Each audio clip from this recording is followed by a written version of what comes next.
say we're living fast, but what they really mean is we're running from something. The streets got stories, cold ones, scary ones, and now here truth don't sleep.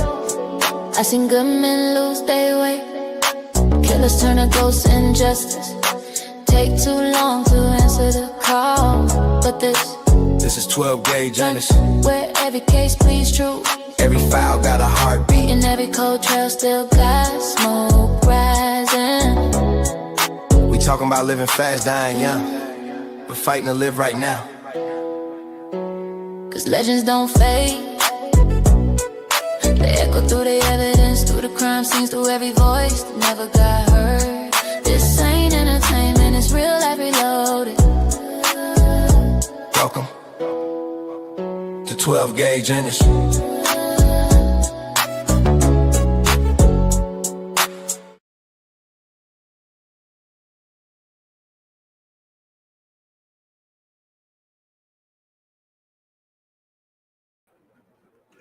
All right. How's everybody doing tonight on this Monday night?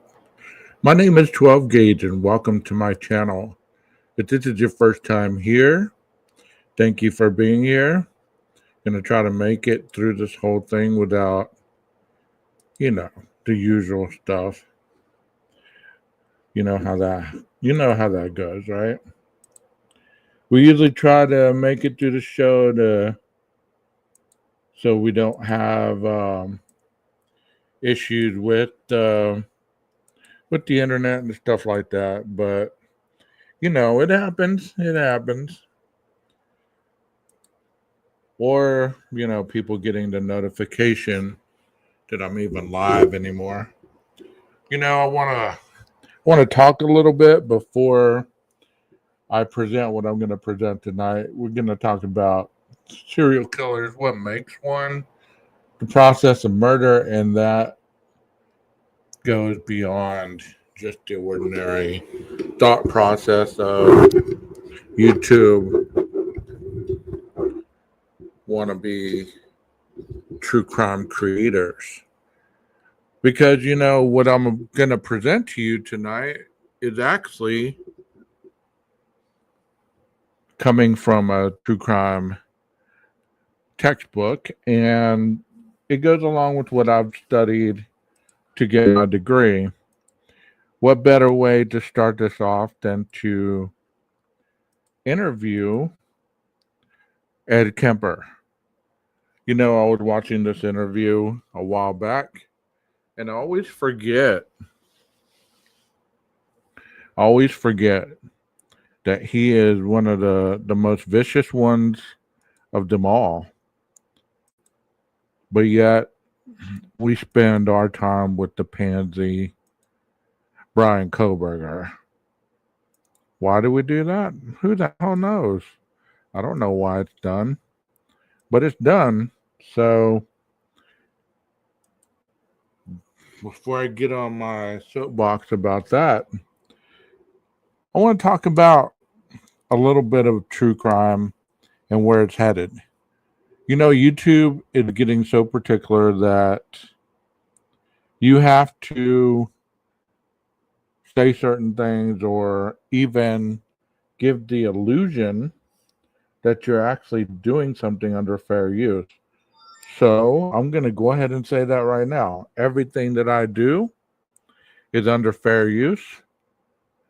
All I'm doing is giving my educational approach on everything that I discuss in this channel for the next time frame, however long that might be. So it's an educated, not an opinion. It's an educated thought process.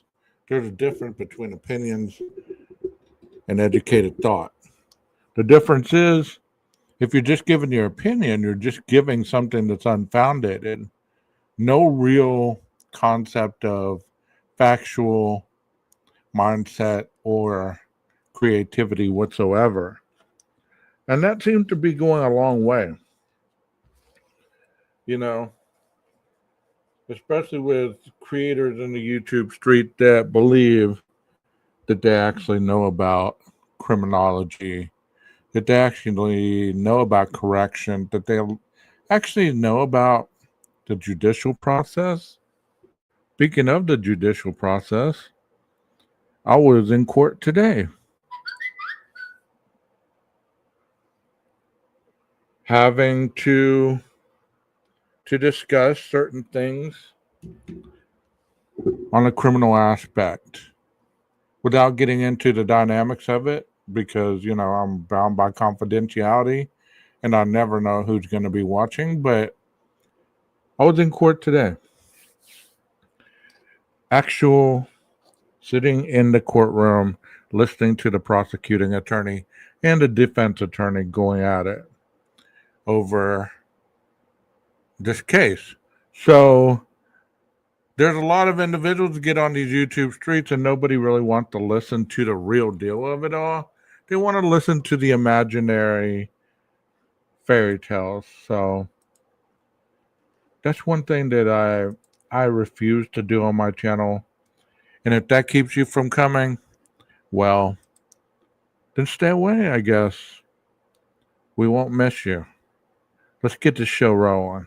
On location of your emergency. Something is happening.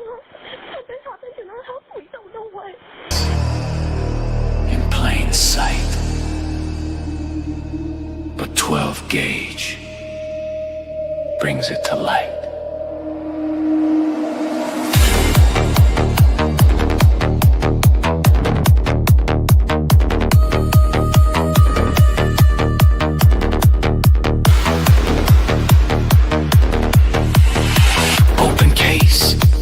Fades to black, cold wind through the courthouse, the evidence stack, mysterious whispers, facts twist in the rain, trials and tears, fingerprints and pain. Forget, the truth on the line, unsolved heart, and the edge of time. Through the light, we illuminate the signs.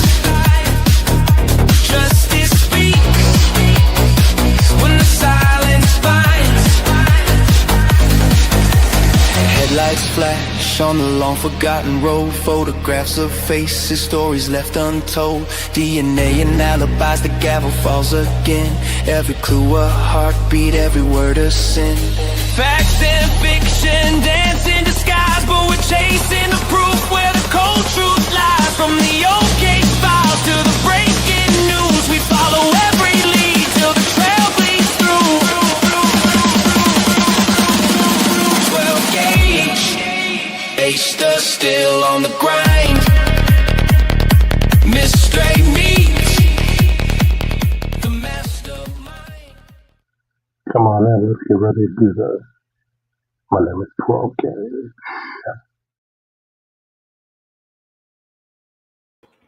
Are y'all ready? I can't hear you. Are you ready to get on board and listen to some Ed Kemper? I know it's old as shit, but you know what? One thing about what you're going to hear him say is the real deal. Unlike some of these wannabe pansies that just do things out of excuses of mental health and everything else that goes along with it. You know what I heard today that was so hilarious to me? I got to share this because it was, not only did I hear it, but somebody else brought it to my attention. A certain creator said that Brian Koberger could not have committed this crime because he had dyslexia. So therefore, he wouldn't have been able to use a knife. Ain't that some shit? He wouldn't have been able to use the knife because he's dyslexic. That is some funny shit right there, isn't it? I think it is. Let's hear what Ed got to say, and then we'll bounce back and forth, and we'll go the textbook way, and we'll listen to Ed at the same time because, YouTube is very strict about me just showing the video and just giving my opinion on it. You know what I mean? So I got to jump back and forth. Here we go. Ed Kemper, y'all. Expert. I'm not an authority. I'm someone who has been a murderer for almost 20 years. Can you say how many people might be doing crimes like you were doing? It would be a guess, but it's not. It's far more than 35. It isn't that impossible in this society. It happens. Are there more people? They didn't give up. How many? She didn't give up. I did. I came in out of the cold. And what I'm saying is there are some people who prefer it in the cold. Good people see. A nice guy. Did you like Kemper? I like Kemper. You were able to appear like an ordinary person, non-threatening to... I lived as an ordinary person most of my life, even though I was... Okay, so one thing that you do understand is when it comes to murder, when it comes to serial killers, it isn't necessary, and this is something that many people continue to get wrong, is they want you to believe that these individuals have a third leg or a glass eye or they're unshaven, unkept. Look at this man. Back in the time when he was killing, this was the normal look. Because the more normal that they appear, the more they're able to get away with what they get away with. BTK, John Gacy, were actually pillars of the community. They were able to fit in. They weren't outcast. They weren't creepy. They weren't all these things, okay? So all these stigmas about murderers and serial killers, what these people want to push, you can be creepy and be a serial killer. You can be creepy and be a murderer. You can be creepy and be a rapist. But I can tell you one thing. It's not a prerequisite for murder. And when it comes to violence, I'm going to read to you what violence means in the textbook form. It says, violence has formed a seamless web with some of the noblest and most constructive chapters of American history. The birth of the nation, the revolutionary violence, the occupation of the land, Indian wars, the stabilization of frontier society, vigilante violence, the elevation of a farmer and a laborer, which was gregarian and labor violence, and its preservation of law and order, police violence, the patriot, the humanitarian, the nationalist, the pioneer, the landholder, the farmer and the laborer, and the capitalist have used violence as a means to a higher end. So what does that mean as far as what Ed Kemper was just saying? It means that, you know what? You don't have to necessarily fit a mold to be violent. As a society, we are one of the most violent nations out there. Yes, he is 6'9". Thank you for being here, late girl. I'm sorry that YouTube or StreamYard, whichever one, is posting y'all's names again like that. I have no clue why, but thank you for being here. I don't know what your other name would be, so I'm not throwing you out there like that. And anybody that comes in between me reading and talking about Ed Kemper, I apologize if I don't get to you. You're more than welcome to be here, and thank you so much. One of the things about violence, as far as a violent society, violence may indeed reflect the society's values. For example, Americans value life, liberty, and the pursuit of happiness. Whereas their less violent next-door neighbors, the Canadians reflect a less revolutionary view of society and applaud peace, order, and good government. The U.S. has inherited a violent cultural tradition, but as a relatively young country and tradition may not be that much different from the early histories of older civilizations of Europe and Asia. The U.S. is not alone in being plagued by violent crime. Okay, so there is a short understanding of violent society in which we have. And let's listen to Ed a little more, see what he has to say on his behalf. I was living a parallel and increasingly sick life, other life. One victim let me back in the car. I locked myself out. She opened the door for me. My gun was under the seat. What in the hell knew that? Am I a masochist? Am I looking to be tormented further? I'm trying to show you just how awful this got, how commanding these rages got. Raging inside, there was just incredible energies, positive and negative, depending on a mood that would trigger one or the other. And outside, I looked troubled at times. Other times I looked moody. Other times perfectly serene. Not very sane. But again, people weren't even aware of what was happening. And of course, a lot of times, people aren't aware. They aren't caught up. That's part of the ambush factor. That is part of the ability to hide within plain sight so that nobody suggested it could be you. Now, if we look at other cases such as BTK, John Wayne Gacy, any other that you pull up, look at the primary fixture in the whole crime. Were they in plain sight?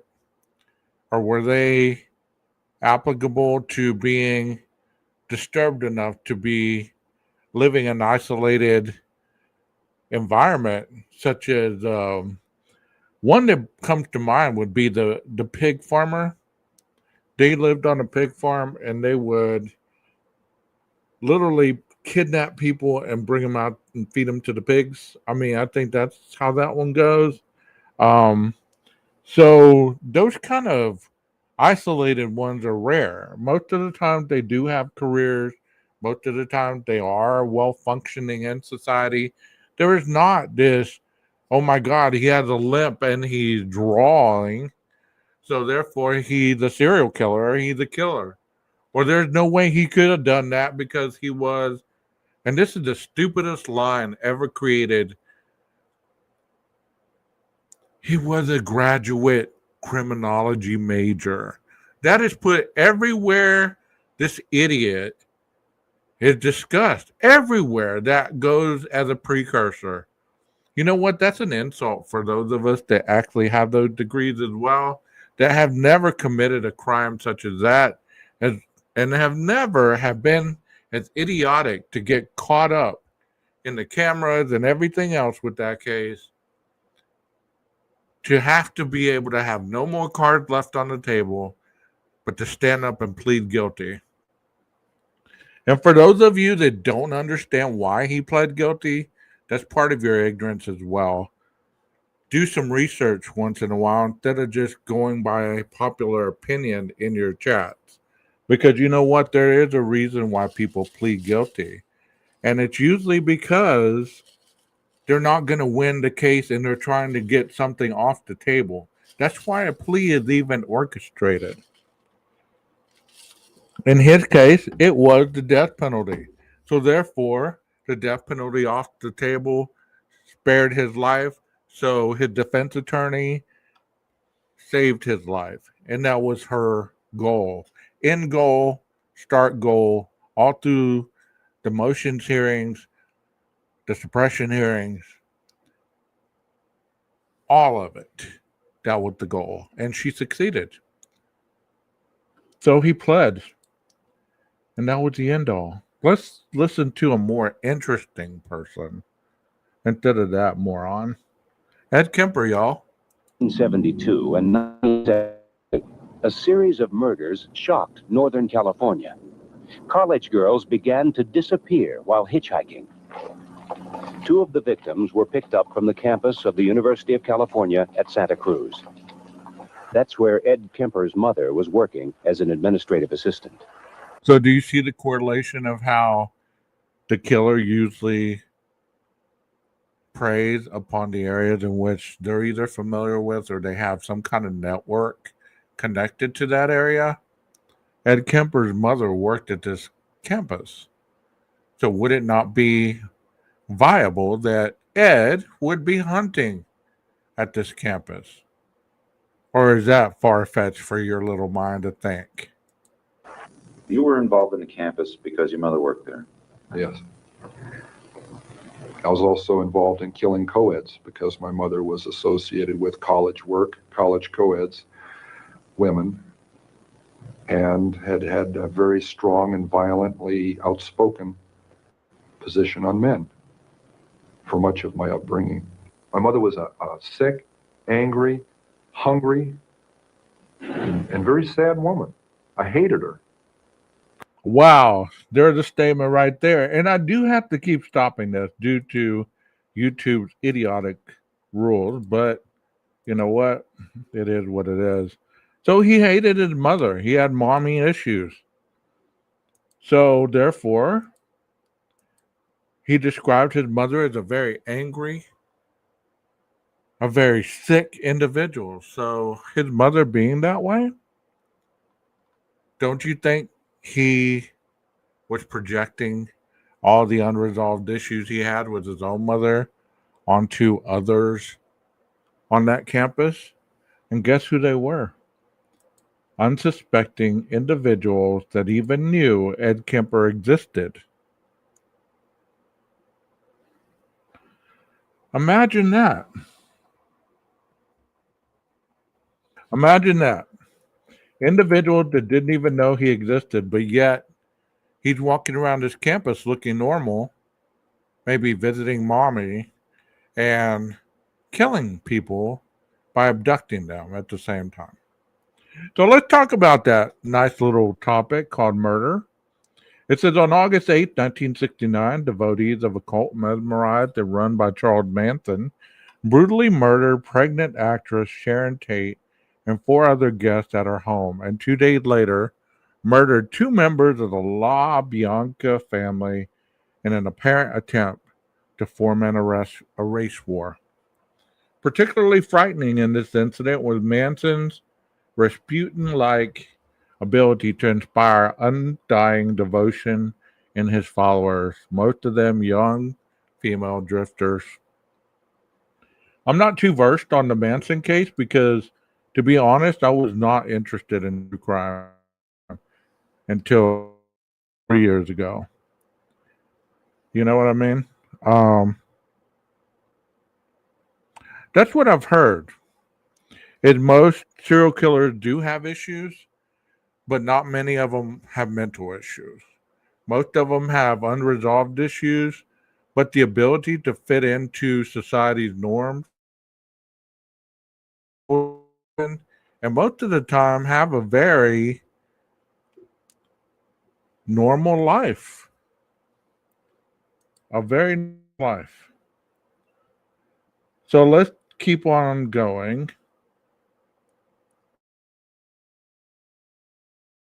11 victims were found in an apartment in July 1991.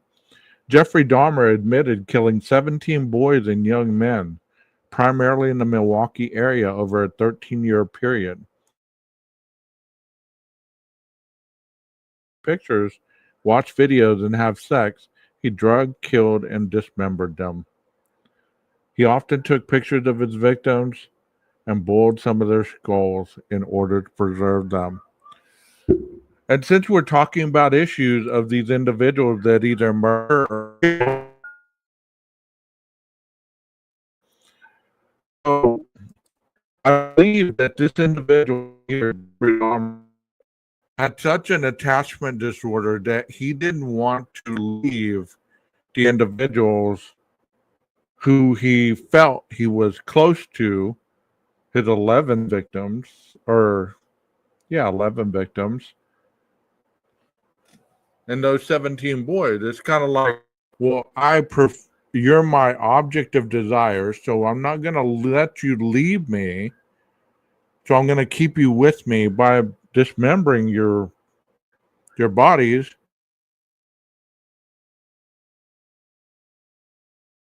freezer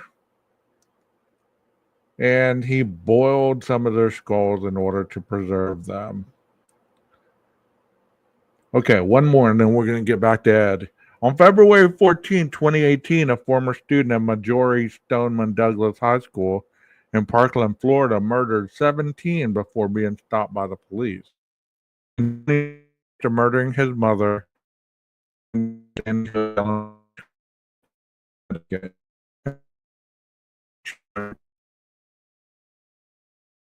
himself. The Virginia Tech shooting in 2007 saw Sung Hoo Choi, a student at the university, killed 32 people and wounded 17. So the other day we were talking about, if you go back into my library, there's a video discussing hedonistic killers and two others that I was defining that tell you about the differences in a killing style, whether it be very detailed or very very ritualistic. They're killing for a reason, like killing prostitutes or one.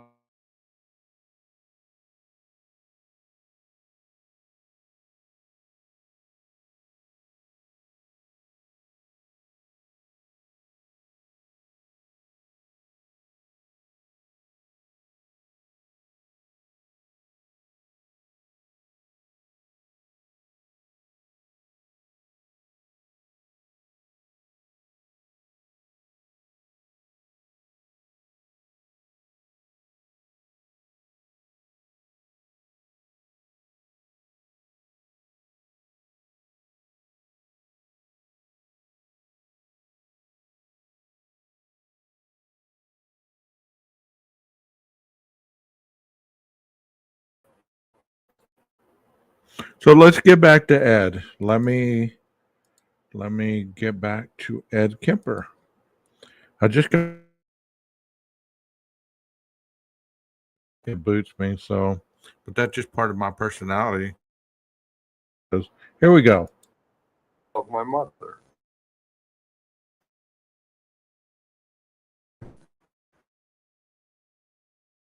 Bizarre. She had terrible pain. Uh, distill it down into one word: reality. That is, they represented not what my mother was, but what she liked, what she coveted, what was important to her, and I was destroying it. Why did you actually kill the girls? My frustration, my inability to communicate socially, sexually. I wasn't impotent, but emotionally I was impotent. I was scared. Okay, that's something that was also discussed the other day about the the inability to be sexually adequate. Well, he said he was inadequate mentally. He could perform sexually, but that is a small piece of trivia there for you that most serial killers or most killers, if it's sexual in nature, they have a so they use the form of killing and the viciousness as almost a phallic.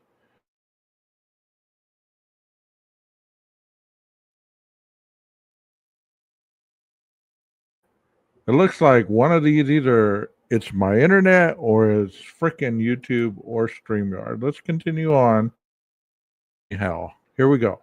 To death of failing in male-female relationships. I knew absolutely nothing about that whole area, even if just sitting down and talking with a young lady. I need to be able to really communicate, and ironically enough, that's why I began picking people up. And I'm picking up young women, and I'm going a little bit farther each time. It's a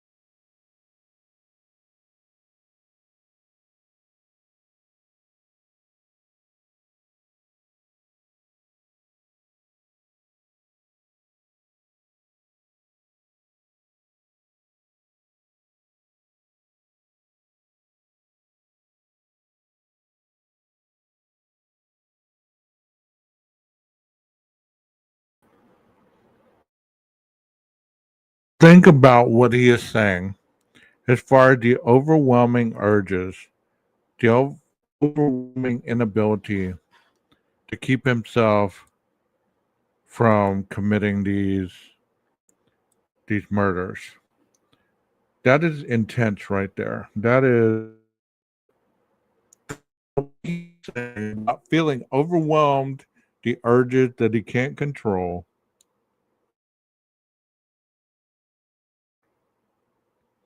to kill these individuals. Picking up these women, taking them to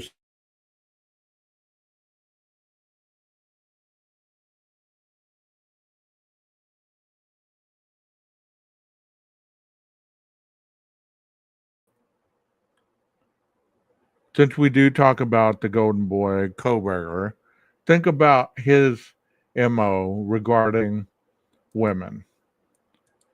Supposedly, we had an individual in our chat the other day that was talking about knowing for a fact that Brian was a virgin. I don't know how she knew that, but she knew that.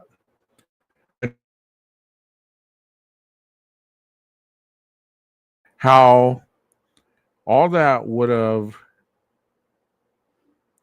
been so to him being the alpha male that he wanted to be. Think about all that.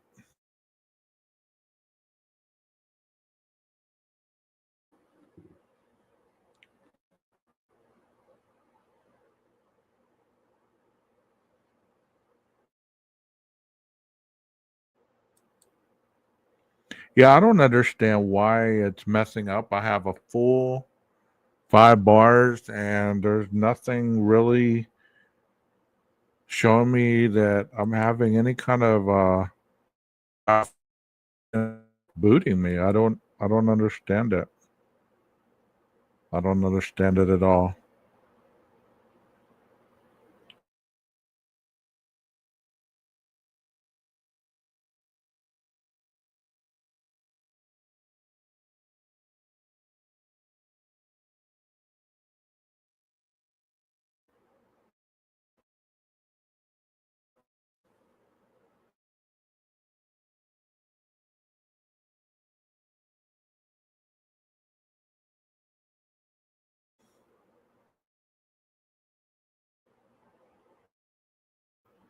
Can y'all still hear me?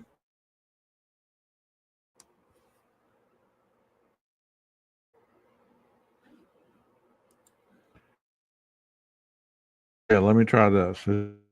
Each of these cases is an example of murders. All those cases attract much public attention. They are relatively rare and make up a very small of the incidents of violent crime. Media, fictional, and popular accounts of violent crime tend to focus on the dramatic tales of murder and mayhem that make our blood curdle as much as the latest Stephen King novel. The post World War II period has had the shortage of material for such chronicles. So, are you able to hear what I'm saying right now? Somebody please put that in the chat.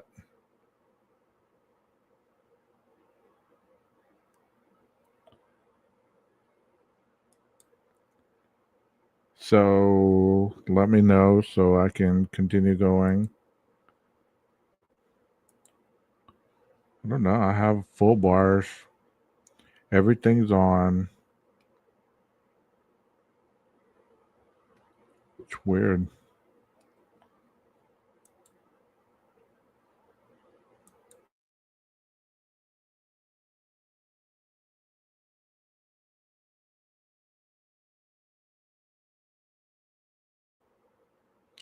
Can you hear me? If there's anyone still in the chat, can you hear me? All right, cool. So, Holmes and DeBurger, 1988, estimate that between 3,500 and 5,000 persons may be slain per year in the United States by multiple murderers, and that even such killings are not new. They appear to have increased since the 1960s. They far outnumber the total number of such murders in other developed countries combined and make mute the argument that the greater number of firearms in civilian hands makes a country safer. Much of the gap in our academic knowledge of murder is being addressed by continual research in this area. So they're doing research on seeing if the fact that we're more affluent with weapons, does that make obviously the murders go up? It says criminologists agree that at least 3 types of multiple murder exist: serial murder, mass murder, and spree murder.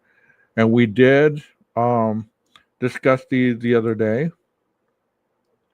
but I'm going to go ahead and discuss them a little bit, and then we'll get back to Ed, because all this has to do with your understanding of a real case versus just opinion. You know what I mean? Like, I don't like that word opinion, because opinion says that is your guarantee that somebody's going to believe what you say because they value your opinion.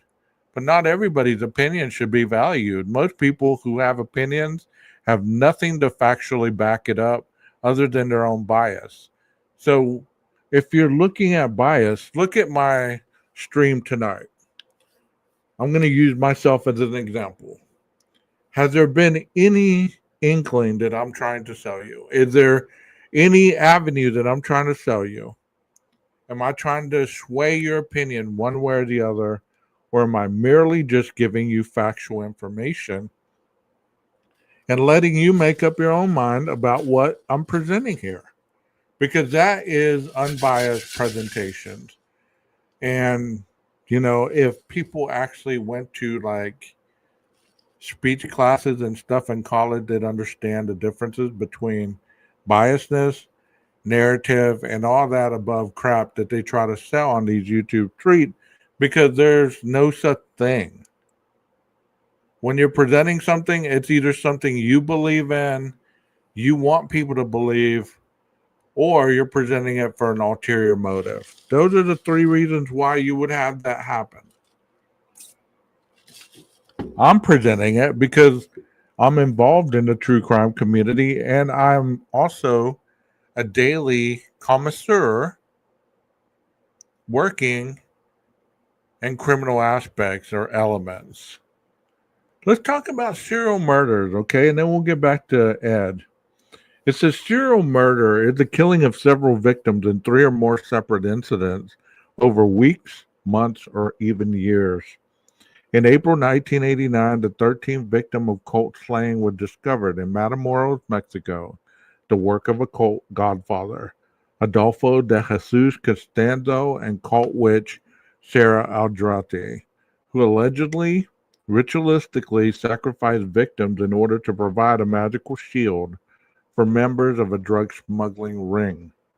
The 13th victim of cult discovered 1989, page A1. In Philadelphia in 1987, police arrested Gary Hednick and an accomplice, charging them with running a little shop of house of horrors. Hednick, who had a history of psychiatric problems, attracted women to his house and imprisoned, tortured, sexually abused, murdered, and cannibalized them. Police have accounted for at least 6 victims. In 2007, Buffalo, New York's infamous bike path rapist, Altimio Sanchez, was arrested, convicted, and sentenced to 75 years to life in prison. He was so named because many of his numerous murders and rapes he committed, they happened on bike paths. So, you know, what I'm talking about is not alleged. This is true. I mean, I understand what you're talking about, Walto. I get what you're talking about. But what I'm talking about is not alleged. This is real without any kind of gray area to interpret it. This is actually the real deal. Ed Kemper was indeed a serial killer. So here we go. Let's hear from Ed, shall we? It was like drugs. It was like alcohol. A little isn't enough. At first it is. And as you adjust to that psychologically and physically, you take more and more and more. It's the same process. So it finally came down to the thing of, do I dare bring this gun out? Already realizing if that gun comes out, something has to happen. It was going to happen. I didn't see it then, but it was going to happen. I was playing a dangerous game with a loaded gun that got us all. On one occasion, Kemper picked up 2 roommates in Berkeley.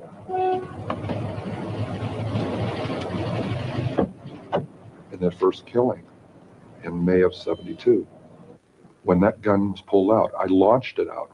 I had it under my leg, out of sight, parallel to my leg in the seat. It was something that had been thought out in fantasy, acted out, felt out hundreds of times. Before we go any further with him, if you really listen to these individuals talk, you listen to the way they describe their crimes, you listen to the John Wayne Gacy interview, you listen to this interview, you listen to Richard Ramirez, all these interviews, if you really were listening to them, you'd understand how Kohberger was able to do what he did. Just because he hasn't came out and spoke like this, you can bet your sweet ass that his interview, whenever it finally comes, it's going to be just like this. You know what I mean? And it shouldn't shock anybody because the man is in prison at this point. All these activists on YouTube want to paint a picture that he was wrongly convicted because he pled out. There's no way anybody will ever convince one creator. That's because he's a dumbass idiot. No other reason. And I say that because of his far-fetched theories of conspiracy and everything else under the sun. That's why he'll never be convinced. But there are other people that have a bias for whatever reason. You know what I mean? Serial murder is the killing of several victims of 3 or more separate incidences. So Brian Kohberger was not a serial murderer. Could he have been? Possibly. John Wayne Gacy? Of course. Richard Ramirez? He had a cooling off period, but not very long. BTK. There was a period in time when he just quit killing. So he went against the norm, so to speak. And good old Ted Bundy. Was Ted Bundy a serial killer? You bet your sweet ass he was. You bet your sweet ass. So let's listen to more of what Kemper had to say before we get back to the reading part. I'm enjoying the hell out of this for whatever reason. It's fun right now. Let's do this. Before it ever happened. Kemper drove them at gunpoint to a secluded area near a park. He took one of them into the woods, leaving the second girl tied in the car. I just gone through a horrible experience with her roommate, stabbing her. And I was in shock because of that. I couldn't believe that it was that way. And I'm walking back there bewildered. I gotta kill her. I can't let her go. She's gonna tell on me. Everybody's gonna get me.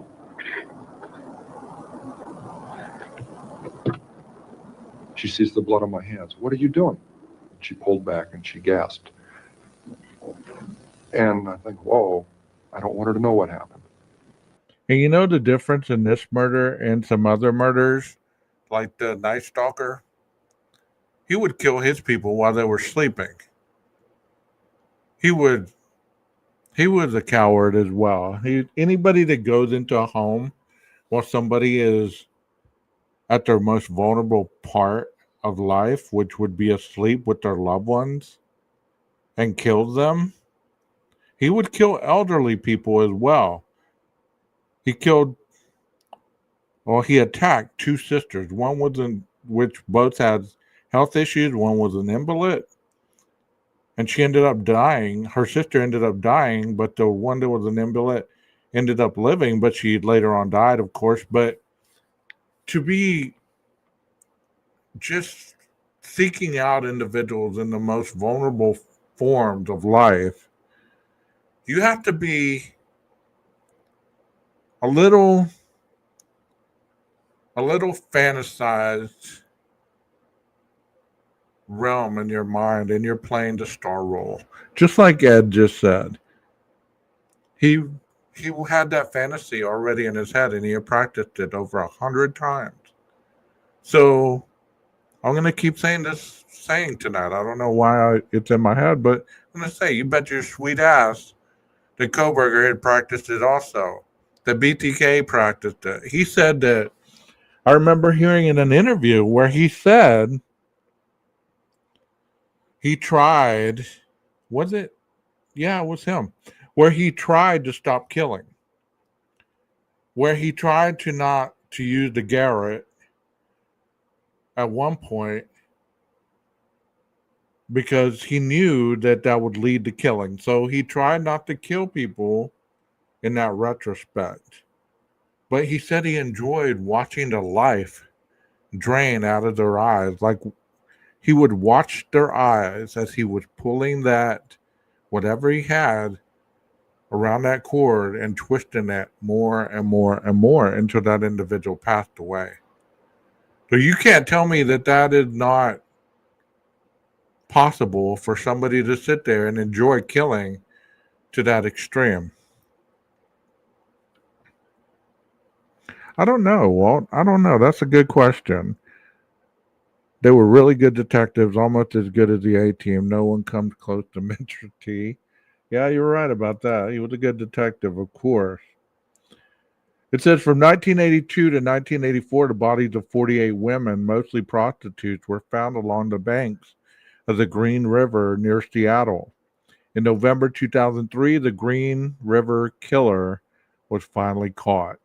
Gary Ridgway pleaded guilty to strangling 48 women and was sentenced to life without parole. Similarly, it is estimated that from 1955 to 1966, the Zodiac killer in San Francisco killed more than 50 people in the Bay Area. No one was ever prosecuted in these cases. The Green River and Zodiac killers terrify the public, which seemed transfixed by Hollywood movies such as Silence of the Lambs and characters such as Hannibal Lecter. A variety of typologies or taxonomies of serial killers have been proposed. One of the most accepted is that Holmes and DeBurger, who identified the following types. Okay, so I'm going to go over these again, and then we're going to hear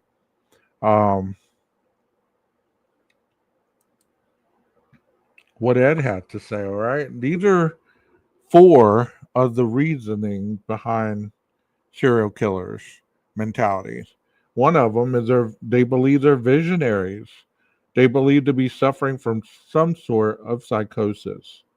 They kill in response to voices or visions. Who does that sound like? The son of Sam. Mission orientated. Their mission in life is to rid society of undesirables. For example, prostitutes. Who does that sound like? For $500, chat. Who does that sound like? Name me a killer, a serial killer that was killing prostitutes. Tell me. Tell me. Who was it?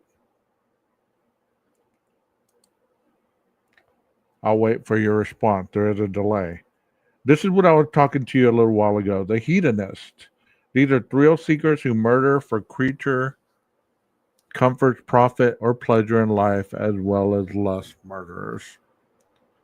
Give me a hedonist killer. She says Rex. Okay, Rex Heuermann. I'll go with that. Give me a hedonist killer.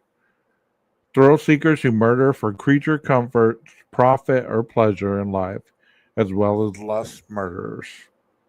And then the last one, power and control. These killers enjoy power and control over helpless victims and enjoy watching them suffer and beg for mercy. Well, that sounds like our boy, doesn't it? The criminology major, the genius at hand. Yeah, he needed power and control because he had none over his own life.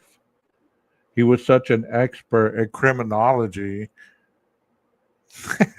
that he couldn't even help with his own defense, which led him to say, "Yes, Your Honor, I did that." And where is he today? He's locked up. At this moment, where is he? He's eating ramen noodles and peanut butter and tuna packs, trying to figure out how to run the kiosk, how to figure out how to get the people to shut up and quit yelling at him. Yeah, that's your boy, the criminology major. That is his claim to fame, is his supposed education. That's it. Maybe that is the mindset of a lot of people. They don't believe that someone that dumb could have been caught after being so prolifically intellectual. Maybe that is. So you have to put dyslexia, all that other shit you put on him. He's skinny, he's lanky. Yeah, tall and lanky. Bullshit. There's nothing tall and lanky about the dude. He couldn't even get in his Levi's skinny jeans in that picture. You remember that? He didn't look too lanky in that picture. It looked like he had some love handles going on. So the behavioral science unit, which was comprised of the FBI, was conducted extensive investigations and crime profiling of such murderers indicates that the victims often represent someone in the killer's adolescence who inflicted some perceived pain on them. There it is, right there. Let me read that again for the slow people in the back. The FBI Behavioral Science Unit, which has conducted extensive investigations and crime profiling of such murderers, indicate that the victims often represent someone in the killer's adolescence who inflicted some perceived pain on them. So what that says is these individuals that do this for a living, they do profiling. They do investigations. They don't sit in their houses all day long for hours and hours and hours talking about their opinions and how come it couldn't be. They're into solving crimes, not defending criminals. There is a difference there. And if you don't know the difference, you don't know what real justice means either. You know what I mean? Yeah, something big is coming. There's a master plan. I've heard that all along. There's something huge. I can't tell you about it because if I tell you about it, you won't keep coming back every time I go live. I want the mystery to be there. So, yeah, something big coming. Something big is coming. You know what's coming? Winter is coming. And you better have electricity to keep your house warm or you're going to be cold this winter. That's all you should be worried about rather than worried about whether this man was wrongfully convicted in your opinion. Let's get back to Ed. Let's see what Ed has to say. I said, your friend got smart with me. She'd been getting really smart with me a lot, but I never hit her. I killed her, but I didn't hit her. I said, your friend got smart with me and I hit her. I think I broke her nose. You better come help. She's about to die. Why does she have to know that? I couldn't deal with telling her that. And when I attacked her, she didn't at first realize what was happening. It didn't go through. Of course, that never is the first thing that happened to you, especially if you get ambushed. Do you really think that people, when they're getting attacked, as this man was attacking this woman after he killed her friend and told her, you better come help her, she's about to die.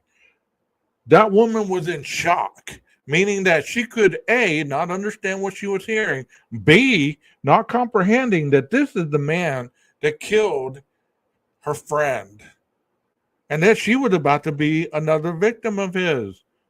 So all that bullshit about there's no way that they wouldn't have fought back and all this other shit. Look at this guy right here. He's riding around with his victims in plain sight.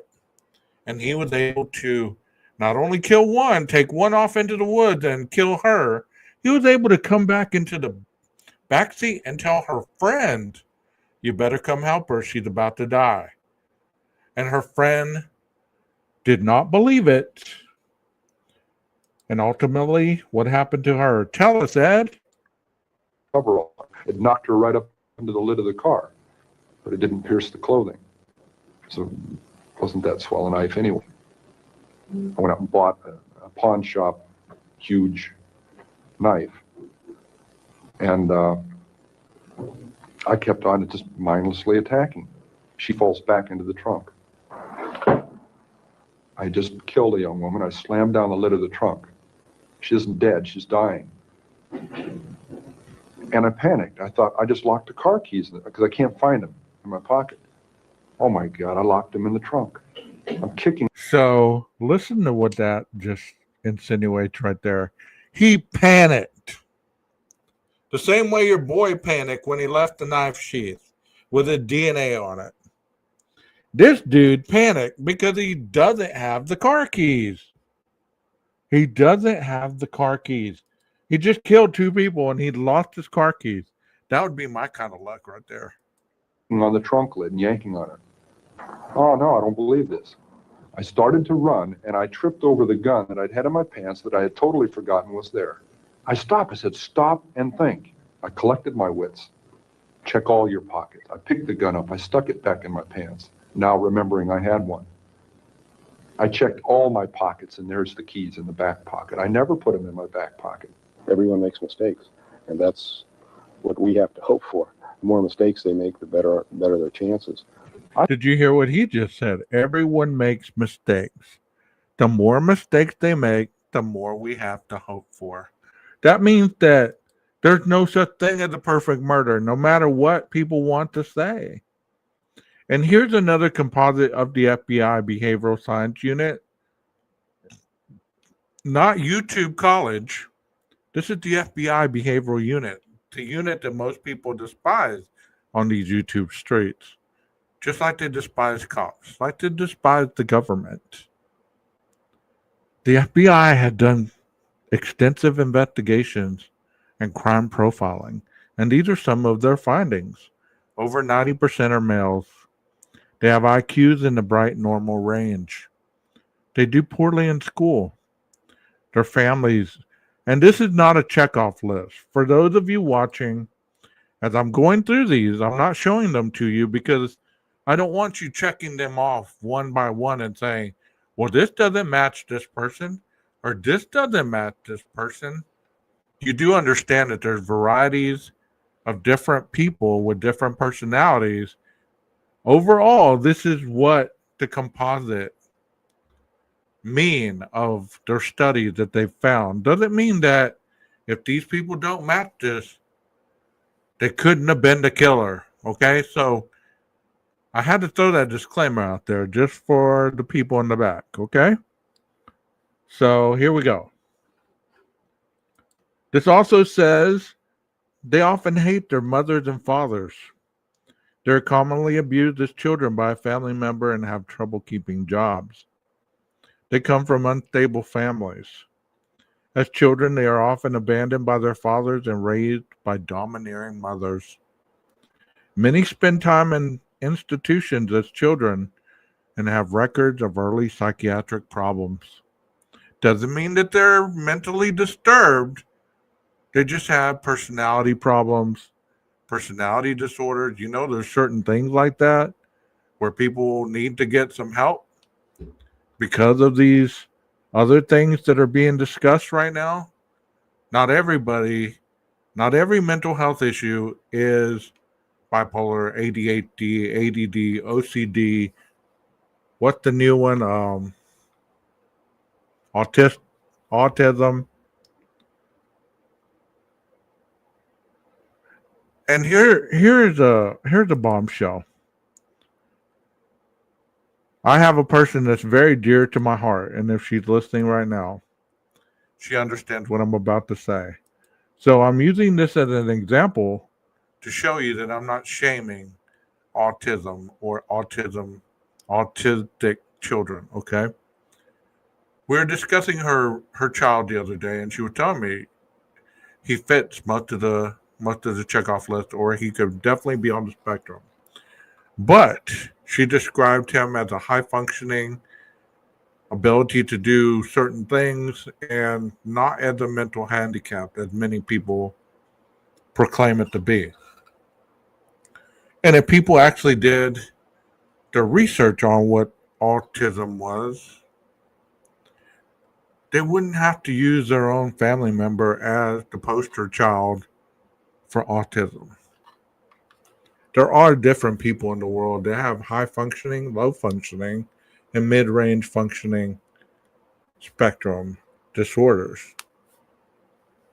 And I wanted to throw that out there because the fact that this poster child did for the Idaho 4, since he had supposedly autism and couldn't have committed a crime because he couldn't hold a knife and he was dyslexic.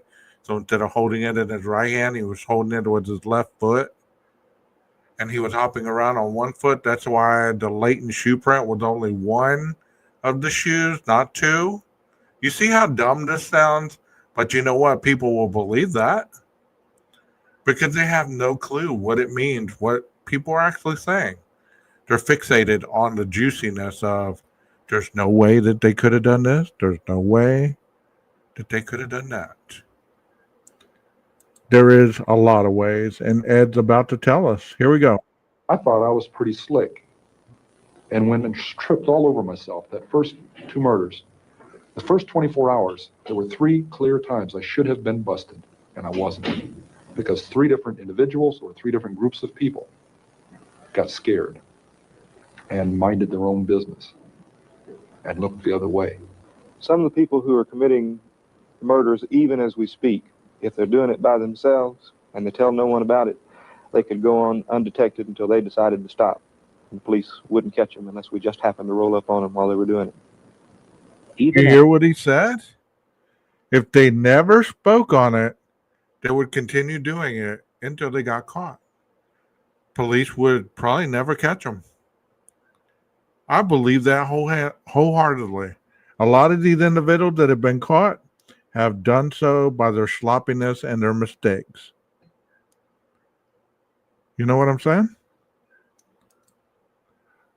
The rest of the list goes like this. They suffer high rates of suicide attempts. From an early age, many are interested in voyeurism, fetishism, and sadomasochistic pornography. Many are fascinated by fire starting. Many are interested in torturing small creatures.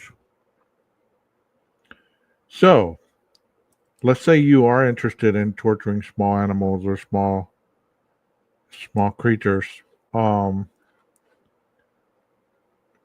starting fires, or even having this pornography fetish, as we've heard of. Wouldn't it make sense that you have this fantasy of something that you created in your mind, like Ed Kemper? His hunting ground was where his mother worked. And you basically despise your mother. So every woman that you cross, unrealistically, to them, they remind you of the woman that you hold the most hatred in your heart for. So it doesn't matter what they say, how much they beg. You're fixated on this plan and this urge, this fantasy, and this lack of remorse enables you to kill at will. Tell us some more, Ed.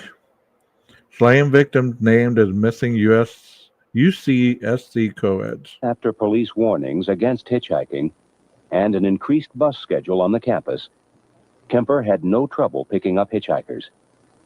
Ironically, one warning advised riding only in cars with university stickers. Kemper's car had such a sticker. My mother worked at the campus, and I had an A sticker on my car, and obvious access day or night to the campus. I was picking up some very lovely young women. You know what we were talking about as we're driving around? Almost as often as not, this guy that's going around doing this stuff. And the second they started talking that, they didn't realize it, but they were getting a free ride. I couldn't touch that with a 10-foot pole, I swear. You know, but they'd be telling me what all about this guy, and they're comparing notes and speculating on what he looks like, how he carries himself, why he's doing this stuff, telling me about it. So how come they get in a car with somebody at that time? She judged me not to be that guy. I didn't look like it. And he's pretty charming. If you listen to this interview, he doesn't seem like he's so socially inept that he wouldn't be able to pull one or two females into his vehicle. He proved it. You know what I mean? It's like he had that charisma. So that should tell you the reason why Brian did what he did, how he did it. He didn't have that charisma. He didn't have the ability to pull anybody. The only thing he was pulling was himself. You know what I mean? So that should show you the difference between the real deal and the wannabe. You get what I'm saying? So let's talk about organized serial killers. Usually plan out their offenses. They transport their victims and keep trophies, victim belongings. They are normal in appearance and socially competent. The disorganized serial killers are usually socially and sexually incompetent. There's that word again. Both types often return to the gravesite or the dump site, often to satisfy their sexual fantasy through masturbation. So, since, the Idaho crackhead is the hot topic and always will be for certain people, do you believe when he went back at 9 o'clock? Do you believe? And I want y'all to answer this honestly. Do you believe that he went back to rub one off? And I'm not trying to be crude. Do you believe he went back to rub one off? Thinking about what he had just done. Can y'all answer me that with a yes or a no? I'm just putting that out there. Do you think he went back to sit there and think of what he had just done and rub one off? Many serial killers have displayed what is called the terrible triad as children. Here we go. Bedwetting, fire starting, and cruelty to animals. Most were products of dysfunctional families. And I've talked to many panel guests all around all around the YouTube streets. I've had multitudes of people on my panel. And we've always come to the conclusion that he had a dysfunctional family. Based on the appearance, based on the outer appearance of what we were prevalent to. And it seemed like he had a very disdainful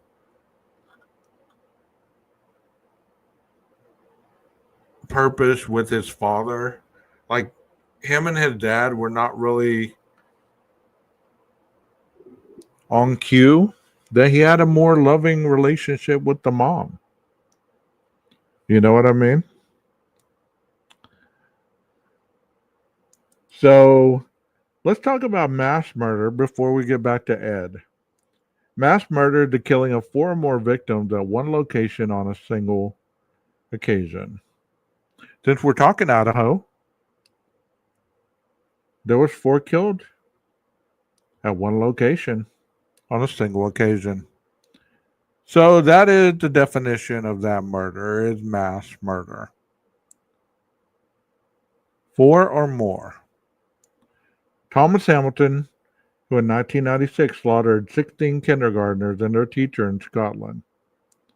Now that is a new level of low. So let me ask you a question, okay? Since we're talking about serial killers and we're talking about people that murder, and we're talking about violence and we're talking about Ed Kemper, I'm going to ask you guys in the chat.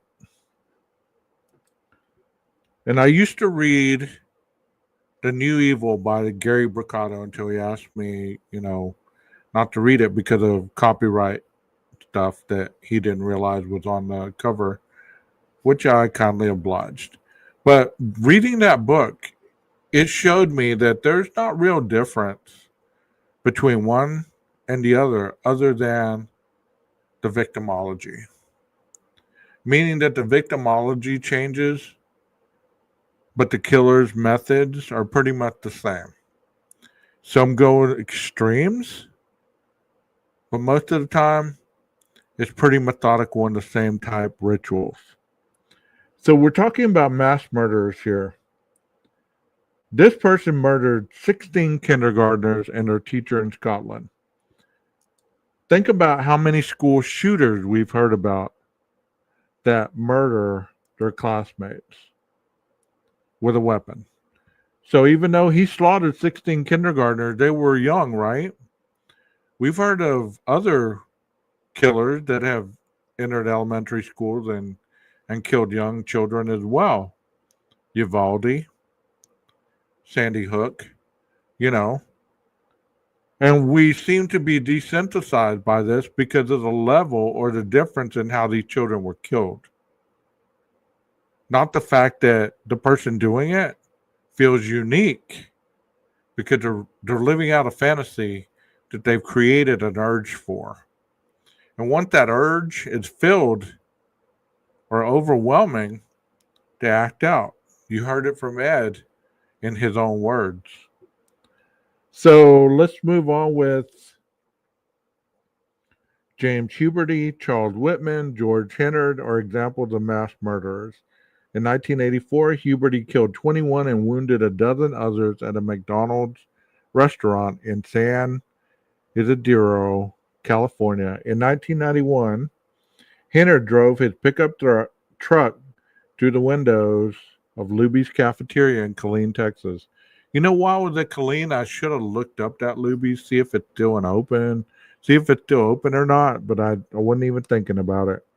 And at point blank range, shot and killed 22 and wounded 23, making the Killeen massacre the worst in U.S. history at that time. Although 87 died in an arson fire at the Happy Land nightclub in New York City in 1990.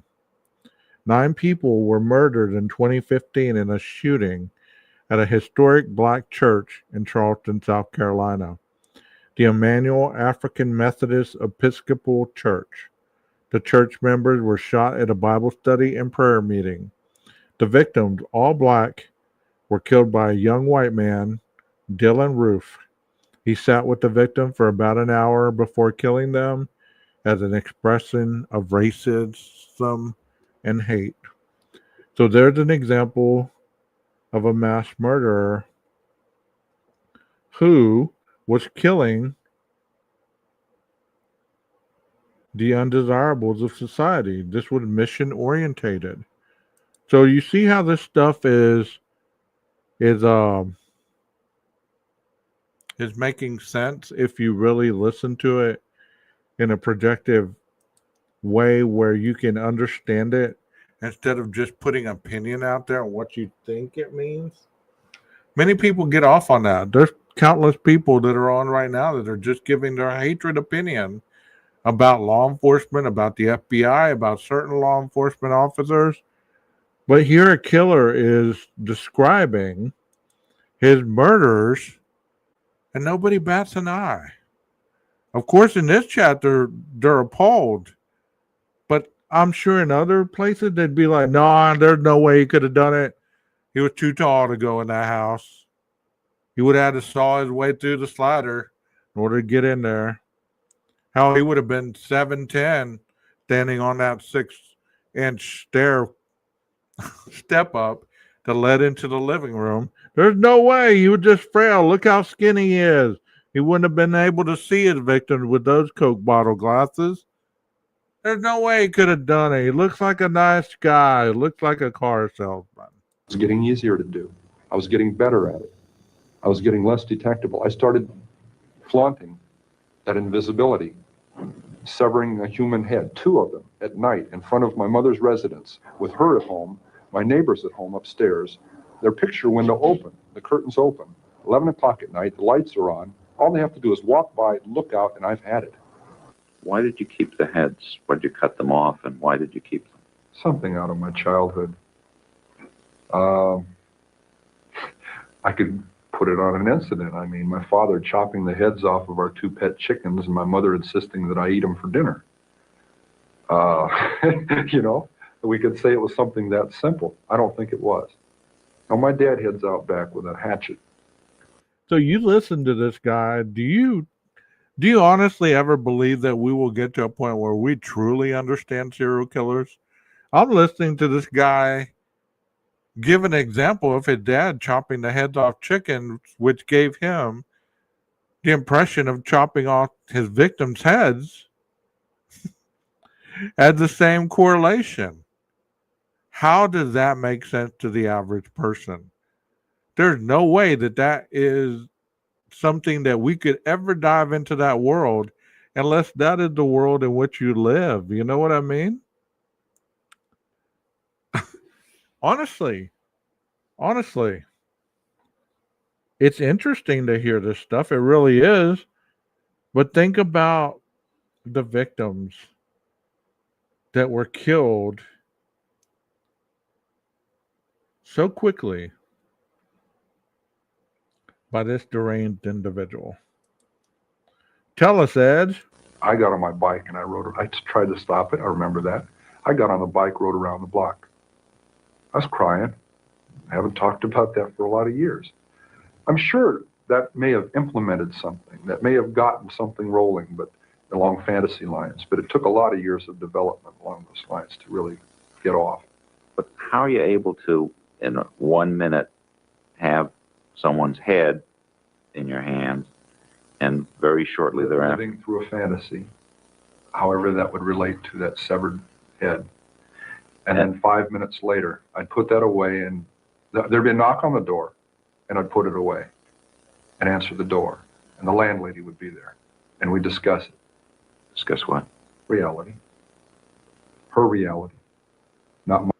So, how many of you understand that fantasy aspect in the chat? Do you really get that fantasy aspect that this fantasy had been something that drives this individual, who thus in turn get the urge to commit these heinous crimes? And in doing so, they do it in very different regards. They're either visionaries, mission-oriented, hedonists, or out of power and control. So if you look at it on that aspect, it makes a lot more sense than just diving into the headlines. It makes a lot more sense than diving into the headlines of what people want you to talk about forever. You know, I am talking about Brian Koberger in a negative way, and no disrespect to anybody in the chat or anybody watching, but you know what? I'm not impressed by him or his tactics, because I look at it on a different level than what many look at it. They're looking at what made him do this, or how he could not have done this, or how the evidence doesn't show it. If you've ever sat in a courtroom, it's not about you proving your side versus the other side. Part of it is about showing the discovery of the case that you have against the suspect, and how you're going to paint a story to show the jury that more often than not, beyond a reasonable doubt, that this individual did this crime. So think about that a little bit. Since we didn't have a trial, people are pissed because people want to know the juicy details. They want to see the autopsy photo. They want to see those poor victims ravaged by his knife and his fist. They want to read those autopsy findings, and they want to comment on how vicious or how this could have not been correct because this or that and the other. But keep in mind this, all right? A lot of these individuals have no understanding of criminal procedure. They have no understanding of criminal investigation or how things correlate in a criminal investigation. To believe that everything that you're seeing today was going to be brought up in court is a fairy tale in itself. That's a fairy tale in itself. Had we went to trial and there was no correlation that was able to collaborate that this individual was capable of doing this without sufficient evidence to give the appearance that this individual did this, all you would have is just a hypothesis. You have to be able to prove something in order to convict something. So you're telling me that all those motions and all those hearings that we had, they weren't able to prove something without proving something that caused the defendant to plea out isn't sufficient enough for you to understand that the state, for whatever reason, whether it be bluffing, whether it be sufficient, they got this man to plead guilty. For whatever reason, he chose to plead guilty. Ed Kemper is giving an interview on his victims and how he did this.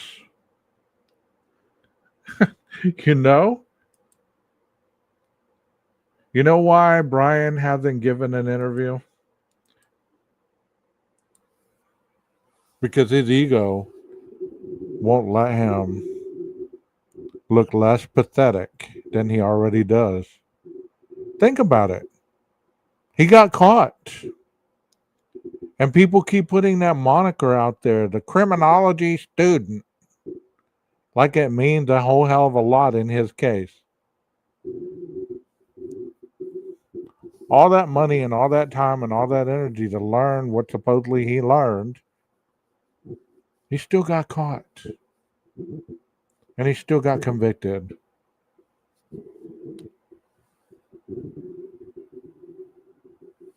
He wasn't protecting his family. Do you really believe that Brian had that much of a conscience? You slaughter 4 people and then you can gradually just walk through Costco, sit there and talk to a lady like you just got back from church or something. You know? Yeah. You're allowed to see the evidence. He knew what was against them. That's the discovery process. Everything that the state had against them, they turned it over to the defense. So Brian had the same stuff that the state had. You cannot keep discovery from the defendant. That's against the law. So everything the state had against them, Brian knew and Taylor knew what the state had against them. They didn't know how they were going to incorporate it into a theory to present to the jury, I'm sure, but they knew all the evidence that they had. So all this magical fairy dust crap that we hear today about the process, that's all it is magical fairy dust crap. No, they didn't have to frame him. If they would have framed him, it would have been for a bigger...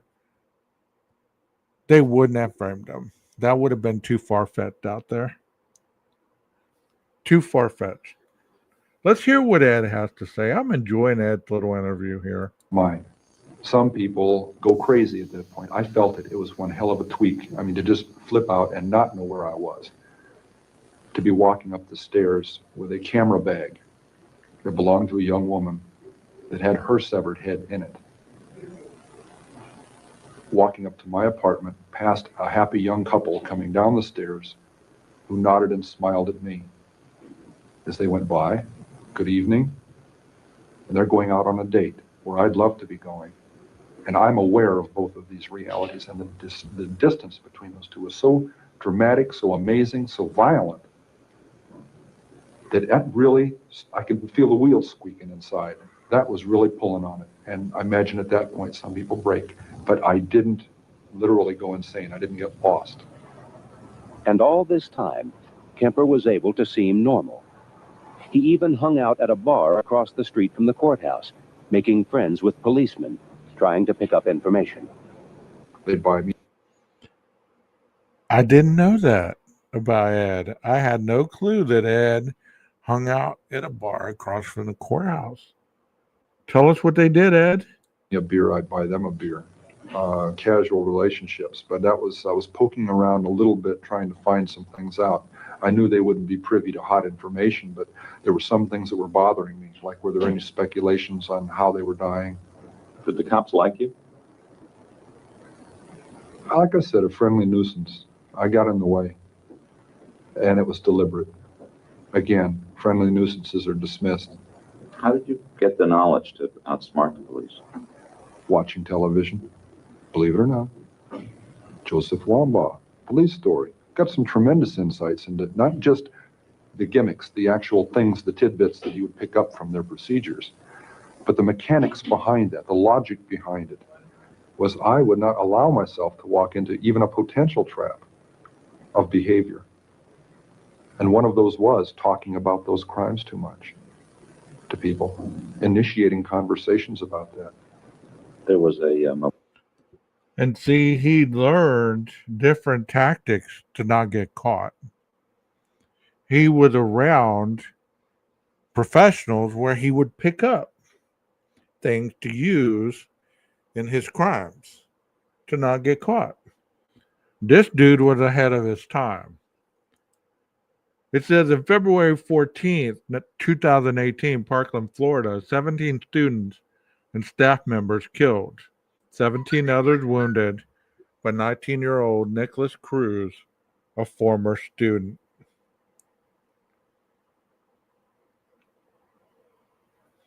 It said October 1st, 2017, Harvest Music Festival, Las Vegas, 58 killed, 500 wounded. Assailant fires from the 32nd floor of Mandalay Bay Resort and Casino. At this time, it was the deadliest mass shooting in American history. But yet, people aren't intrigued with that kind of crime. Because you think about it, 58 people killed in one location. What was that called, folks? What was that called? $500. What was it called? If you killed somebody 4 or more in one location, what is that called? That is called a mass murder.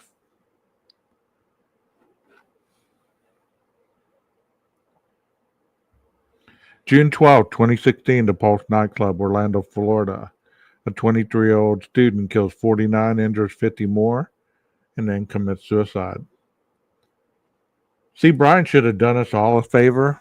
He should have went home and offed himself. He really should have. All this BS that came afterward, the gag order, all that bullshit, he should have just offed himself. It would have been the same shit. Same kind of circus. April 16, 2007, Sandy Hook Elementary School, Newtown, Connecticut. A 20-year-old gunned down 20 children, ages 6 and 7, and 6 adults, school staff, and faculty, then commits suicide. His mother was later found dead of a gunshot wound. As I'm reading these stories right here that you have heard about, let me ask you a question. How come these stories didn't grab you like the 4 people being murdered in their sleep? Was it because of the cowardness of somebody sneaking into a home and ambushing 4 people while they slept? Because that one I just read, a 20-year-old person gunned down 20 children, ages 6 and 7, and 6 adults. How come that didn't, if that one got you, how come you weren't interested in that one? How come you weren't interested in knowing about that individual? Or this next one, November 5th, 2017, gunman killed 26 and wounded 20 others at a First Baptist Church in Sutherland Springs, Texas. The shooter was found dead after a brief chase. If these cases interest you, then you really know about the case. October 16, 1999, a killer crashes a pickup truck through the wall of Luby's cafeteria. He kills 23 before committing suicide.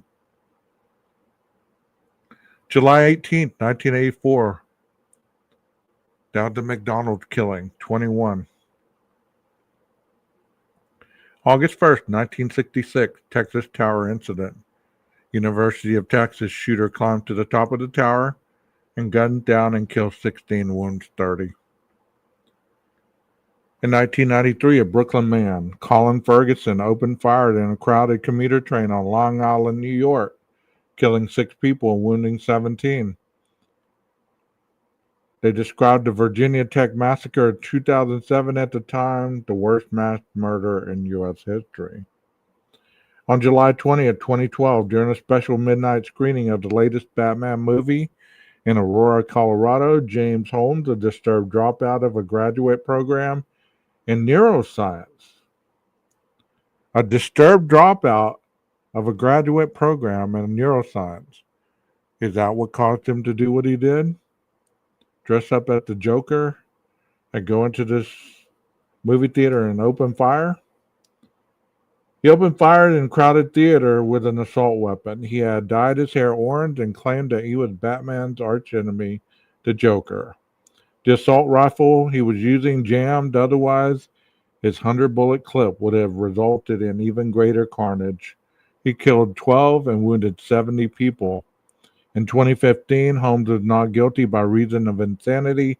Plea was rejected by a jury, and he received 1 life term in prison for each person he killed, plus 3,318 years.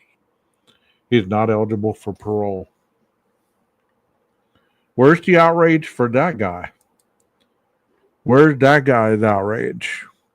You know what I mean? Yeah. Remember the 80s and 90s when all the postal workers were going and killing at work? Yes, I remember that.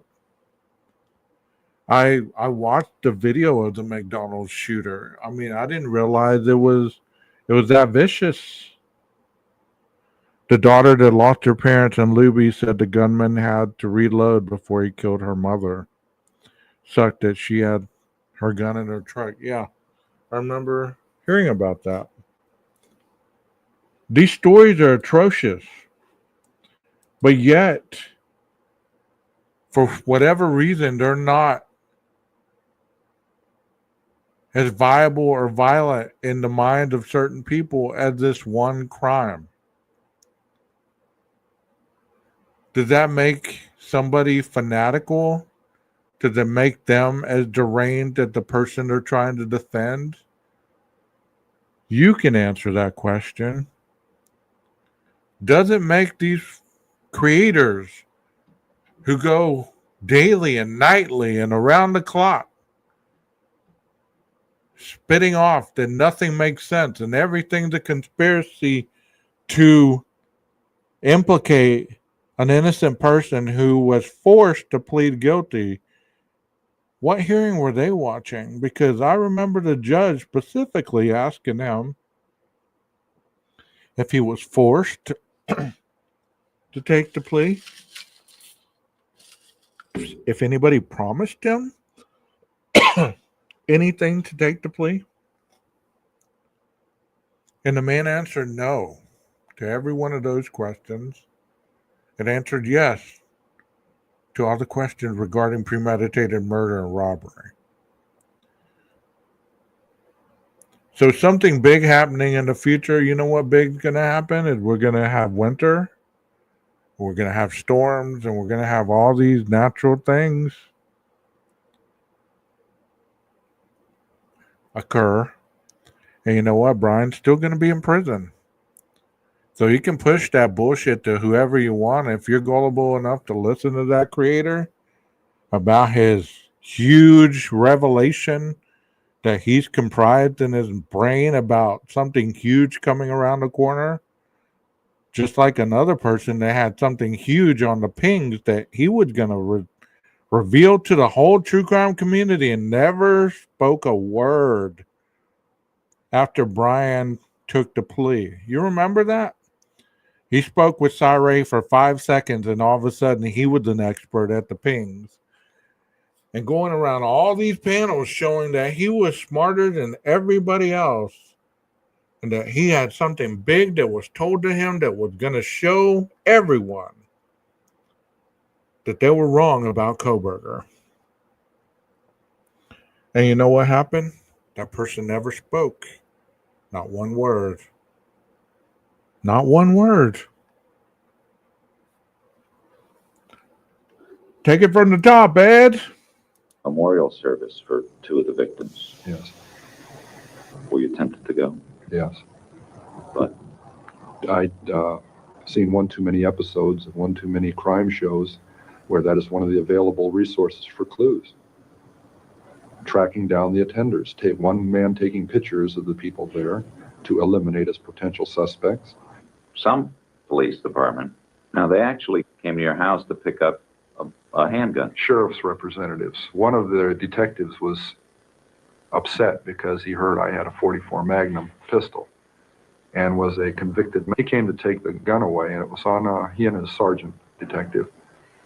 They were staking out the wrong house. It was across the street, and I'm playing around with the car, standing next to the gun in the trunk.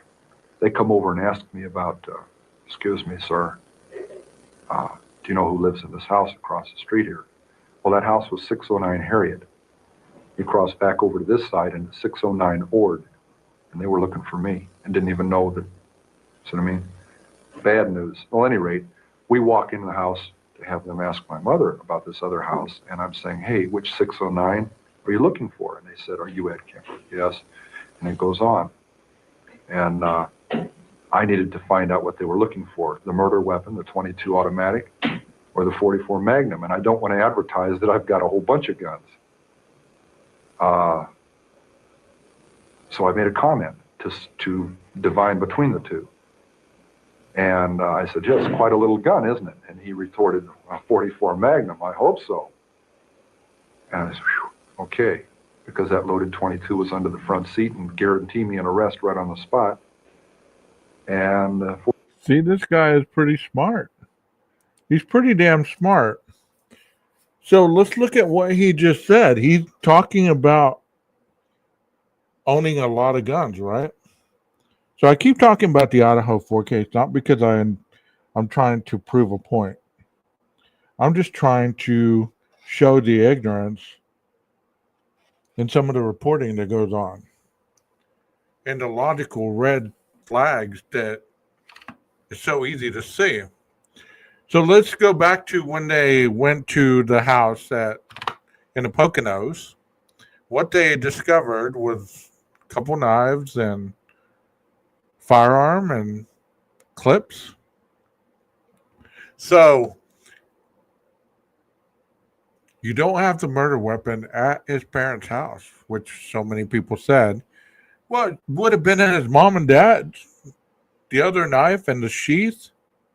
Why didn't they get it? Why weren't police able to find that? How come that's never been in any of the inventory lists? How come the Kmart knife has never been mentioned as being recovered? Or the clothing that was supposedly used? And I ask you this. If somebody is fanatical about knives, right? Wouldn't it be viable that they would be looking up certain knives to commit a crime of their own fantasy and trying to get that urge to pick out their victims? But that's in the mind of somebody who is logical in reality, who is grounded in reality. If I wasn't grounded in reality, I would say there's no way in hell that somebody who owned knives could be a killer. Okay. There's no way a person who owns a gun can be a killer. Okay. How's that not possible? You're telling me that if you own these weapons, you can't kill somebody with these weapons. Anybody at any time, no matter what you believe, is capable of murder. And I've said that for the longest time. Anybody and everybody is capable of murder. With their fantasy in place and their urge that's beating out of control and their methodicalness has nothing to do with not wanting to get caught, has nothing to do with being infamous, has nothing to do with people's perception of the crime. It has everything to do with fulfilling your fantasy. These individuals fulfilled a fantasy that they could not escape, an urge. And I'm not talking about something that popped off that created him to go do these things.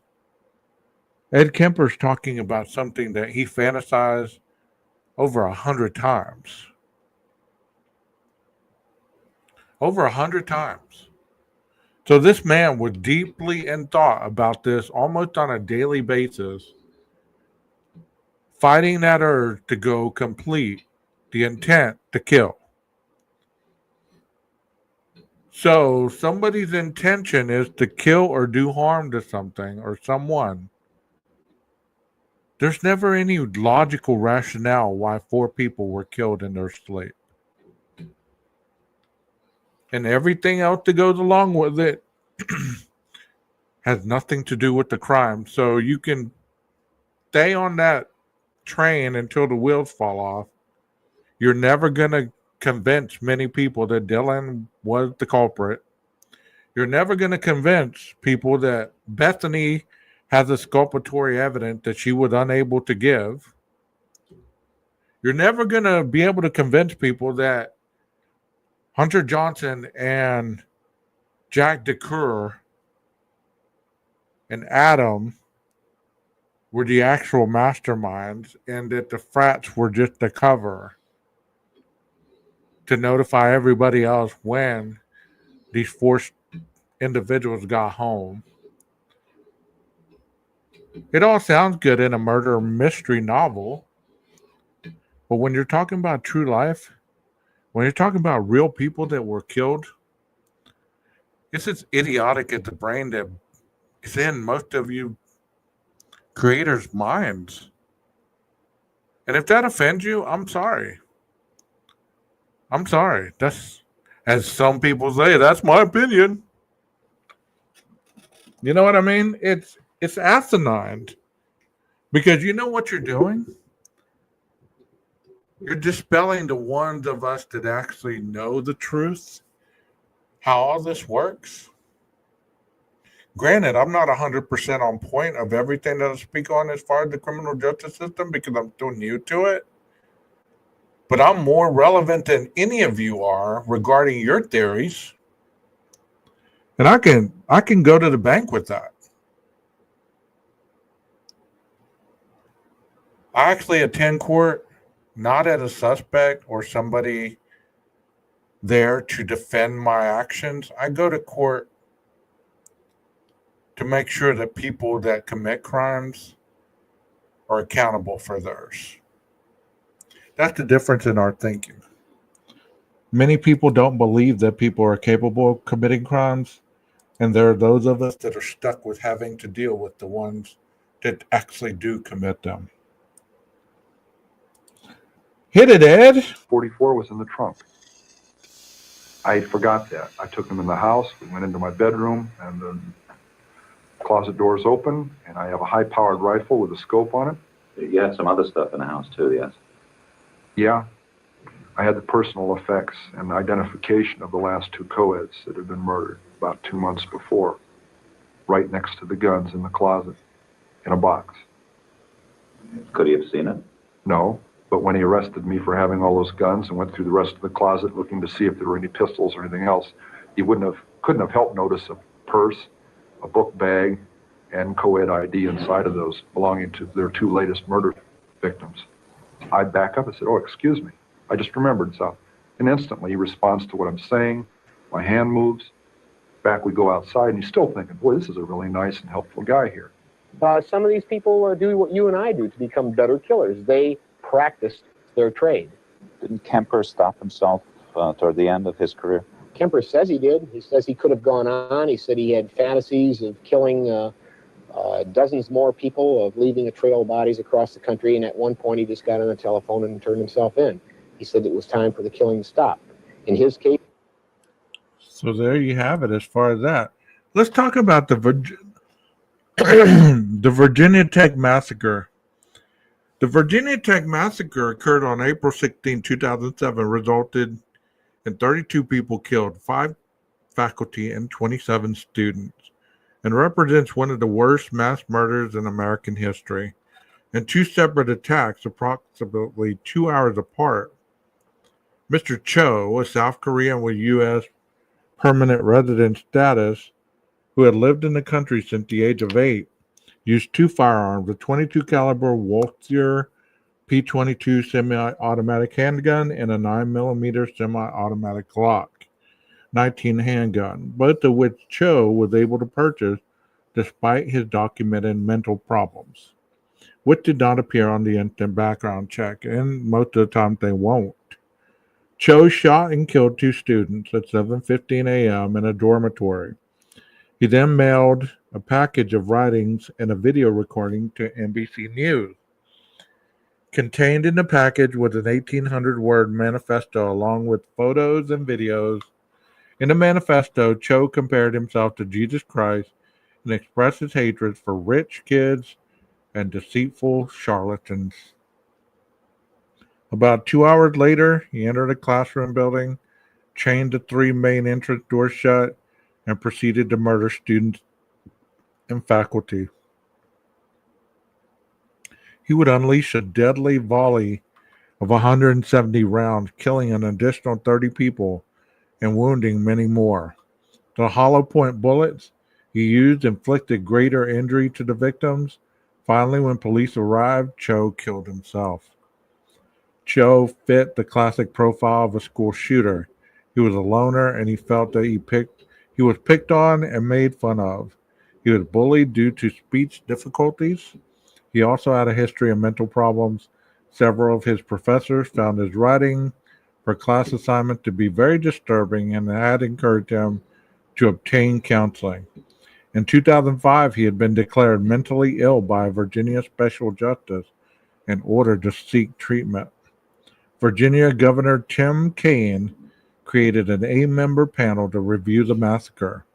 Cho's mental history and a school delay in alerting students to the danger after the first incident. However, no academic expert on multiple murders was included on this panel. The incident reignited the gun control debate.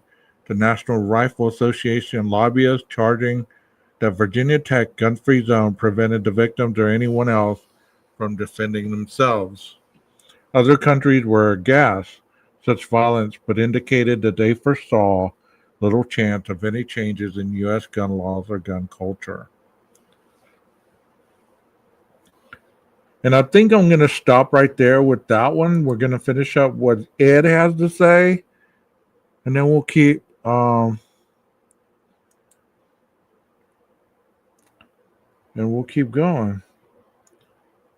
Let's hear what Ed got to say. He said publicly that it was his mother that he was killing all along. And when he killed his mother, that was the end. It's a very deep psychological observation from himself. It may be very accurate. It was springtime. It was April.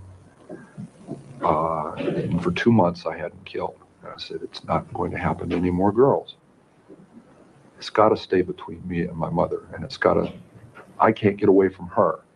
We're still fighting. She's still belittling me.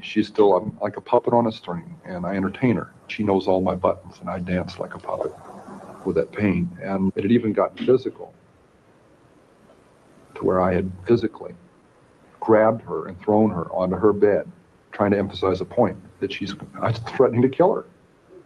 So here I pick up these two young ladies in Berkeley on Ashby Avenue. One has flowers in her hand, petite little dolls. They're in granny dresses and they're hitchhiking, a couple of real experts. I want to see how together I am, if I can resist this temptation. You going to Walnut Creek? Great.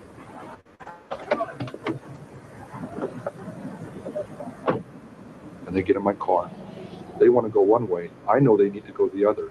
If they go the way they're insisting on, we're headed right back out to where the first two co-eds were murdered. And I'm saying to myself, oh my God, all I got to do is relax and they'll take me to their death. I've got the gun in the car, the same one I've been doing it with. I insisted, as gently as I could, I took them where they needed to go, to their college.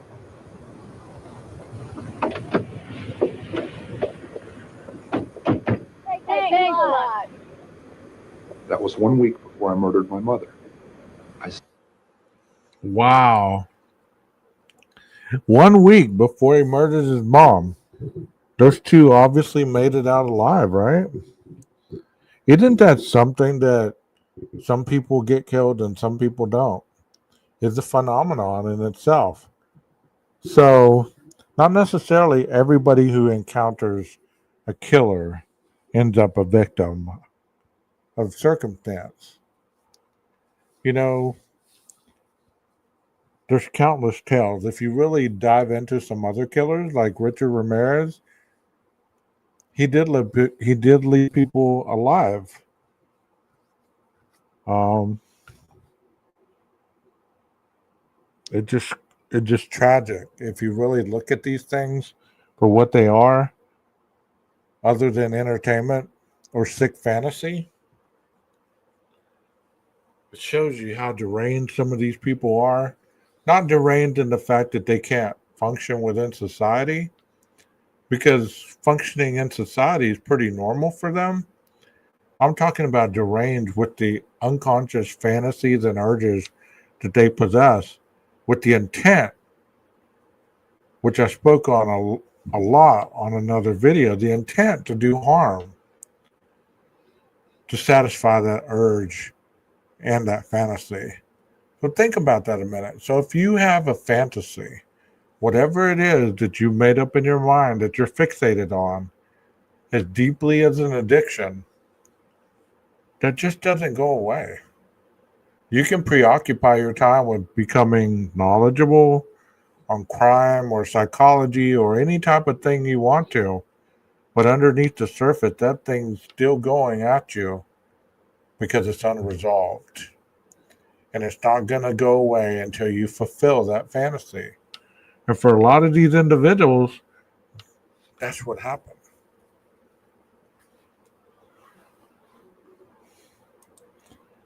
Hit it, Ed. Said, she's got to die, and I've got to die, or girls like that are going to die. And that's when I decided I'm going to murder my mother. I knew a week before she died, I was going to kill her. And she went out to a party, she got soused, she came home, went to sleep. I was woken up by that. Came out. I walked up to her bed. She's laying there reading a paperback, as many thousands of nights before. And she said, oh, I suppose you're going to want to sit up all night and talk now. Shit. I looked at her, I said, no. I said, good night.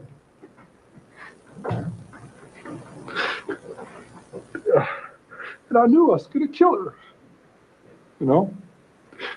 And I'm so cold, it's so hard. And that's the first time in 10 years I've looked at it that way. I mean, that intensely, that honestly. It hurts. Because I'm not a lizard, I'm not from under a rock. I came out of her vagina. See? I came out of my mother. And in a rage, I went right back in. For 7 years, she said, I haven't had sex with a man because of you, my murderous son. It's one of our arguments. I cut off her head, and I humiliated her corpse. It's there. You know? 6 young women dead because of the way she raises her son and the way her son is raised, the way he grows up. And what's her closing words? I suppose you want to sit up all night and talk. God, I wish I had. Wow. That's pretty intense. That is pretty damn intense. And the way he's speaking of it is so nonchalantly. No deviation in his speech. He's almost speaking about it as if he just went out to dinner and decapitated his date and then came back home, took a shower, and went to sleep. Melissa has a question. She said, do you think after he killed his mom that he could have stopped if he still wanted to? I believe by that point he was too far in it. But he did state at the very beginning that he wanted to stop. He wanted to come in out of the cold. Let's hear what he has to say in conclusion. Here we go. Your grandmother and her daughter-in-law, your mother, were two women very important in your life, and you killed them both. Could you say what they were like that led them to the same fate? Same thing that kept them from ever being friends. They were both aggressive, matriarchal women. They'd been the daughters of strong matriarchal women. I still loved my mother, and it's hard for somebody to comprehend that you murder your mother through love. It isn't a rational process. It's a very painful process. It isn't rational, and I've got to still live with that. Why did you wind up giving yourself up? It had to stop. It had to stop. Once my mother was dead, there was almost a cathartic process at that point. I got physically ill right then. There you go. When she died, when I murdered her. And once she was dead, there was no way I could back out. I had backed down from giving up 1,000 times. I used to get drunk and go sit out in front of the sheriff's department in a parking lot across the street on one of those old concrete parking berms. And I just sit there and say, no, I still can't. The clanging doors, I can still hear them. No, because it'll never open again. So I rationalized that to give up would be insane. To give up would be crazy. I'd be giving away my freedom, and I don't need to. But I look back on. Well, that's what I was about to say. If you're that type of individual and you're killing these people and you have this kind of a distortion in your brain and in your head, are you really free? Are you really free? Another thing that people don't seem to understand a lot of times is going to prison is not punishment for a lot of these people. Have you ever sat across from somebody and they tell you that prison saved their life? Because if they would have continued on, they would have been dead. Prison actually saves people's lives. Not saying it would have saved these type of individuals' lives. I'm talking about the general population, the dope dealers, the drug addicts, all these type of people.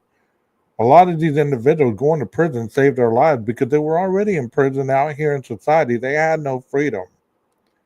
So when you look at life in that retrospect, if you're already walking a life of imprisonment out here, you're just waiting for the eventual physical attribute for it to happen.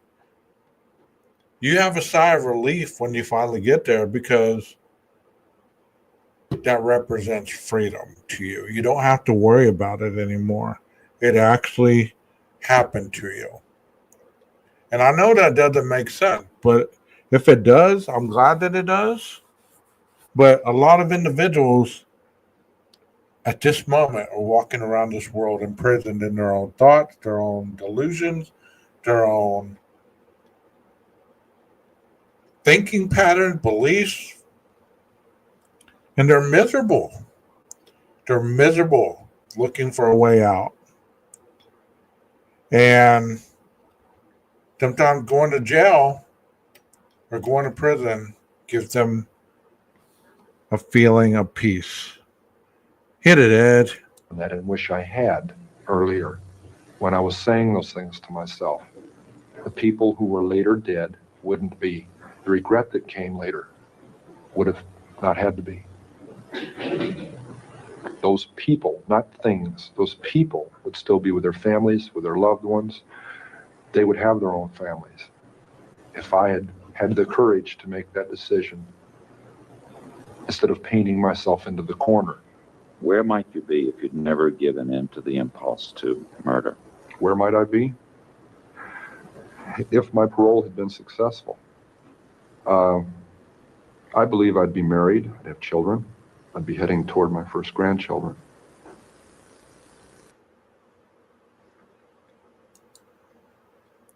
And if that is not the sense of normality, I don't know what is. I mean, if you haven't checked out his story, you might check it out, see exactly what it's all about. We did a very highlighted regard on his retrospect. And I want you to understand that the way I speak on my channel and the way that I think on my channel, these are my thoughts and beliefs. So I know that many other people have beliefs that they actually think that I have enemies on YouTube. I don't. You have to be involved with people in order to have an enemy. I don't think of these people highly enough to give them any time in my day. I have a real career and real thing going on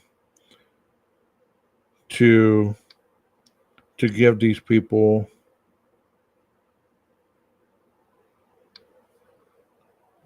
the time of day other than on these lives when I speak about their foolishness and ridiculous theories and their fairy dust understandings of the criminal process. It's ridiculous. And the only reason that I go after these people so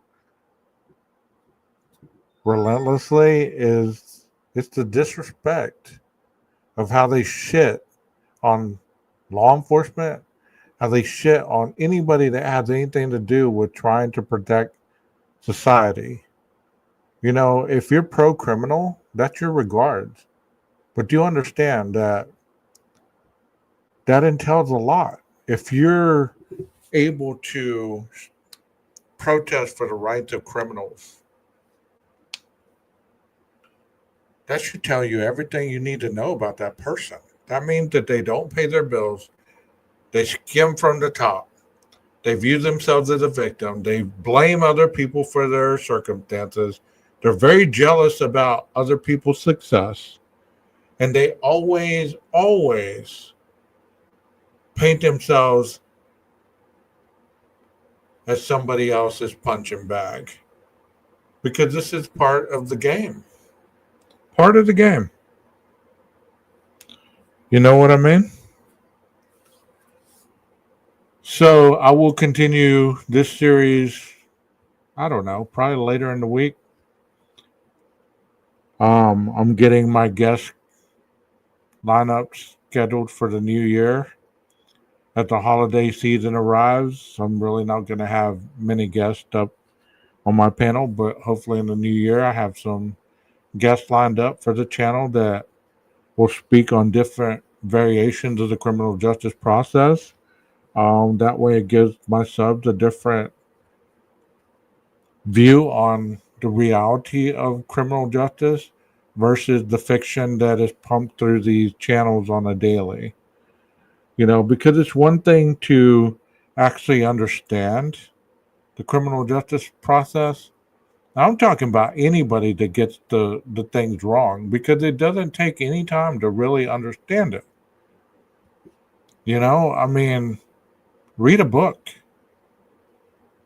take some courses, get an understanding. That way, when you're actually speaking on it, you're not giving your own bias. You're not giving your own understanding of what this sentence means. you're actually understanding that this sentence is law. And law is not about emotional attachment or detachment. When you understand what a prosecutor's job really is, hardly any people do understand that the prosecutor is the first on the scene. To be able to be gathering evidence as well as with the police investigators and detectives. Many people fail to even mention that. They fail to mention that because they don't know it. Bill Thompson was there at the crime scene with his own eyes, going through the crime scene. So he didn't need the police to paint the picture. He saw with his own eyes the carnage. And Taylor saw the crime scene. Because no matter what you want people to believe, it is not a secrecy thing.